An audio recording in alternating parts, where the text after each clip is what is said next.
Ja niin, eli mun vaikka kaikille. Ja nyt mä näyttäisin tässä sinemassa, miten rendata tämä. Ja älkääs välittäkö tuosta.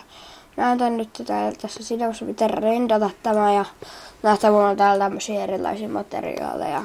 No, sen jälkeen huolehtako. Tää on nyt tää on tämmönen forest fontti. Tää on tämmönen toinen foresti fontti. Ja tää on tämmönen jännä. Tää on tämmönen. Mä tykkään eniten tästä näin, niin laitan sitten tämä. Mä teen tällä näin kyllä sitten oman motion packin tähän sinne maan, että älkää sitten välittäkö. Mä käyn näitä nyt. Sitten sen jälkeen, kun te olette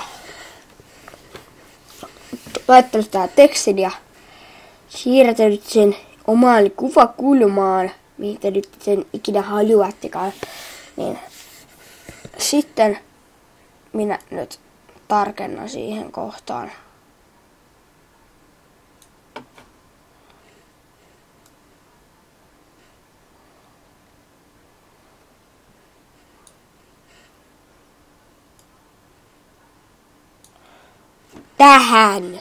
Tähän.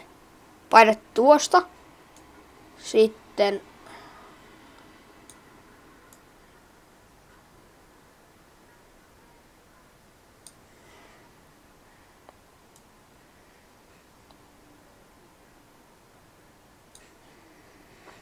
kuten näette, tää on nyt rendannut tämän jo. Ja sen jälkeen kun tää on rendattu, niin sitten painatte täältä näin. Sitten Save As.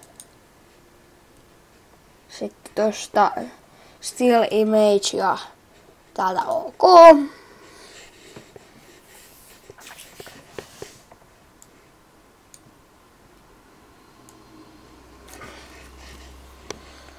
Sitten tulee tämmönen.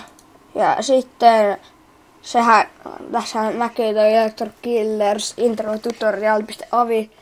Niin sitten täältä tallenna. Ja joo, tallenna. Ja siinä olisi tää rendauskin. Eli joo. Kiitos kaikille, jotka katsovat ja toivottavasti opitte tästä näin miten rendata sinemassa ja me näemme seuraavassa videossa. Moi moi. Moi.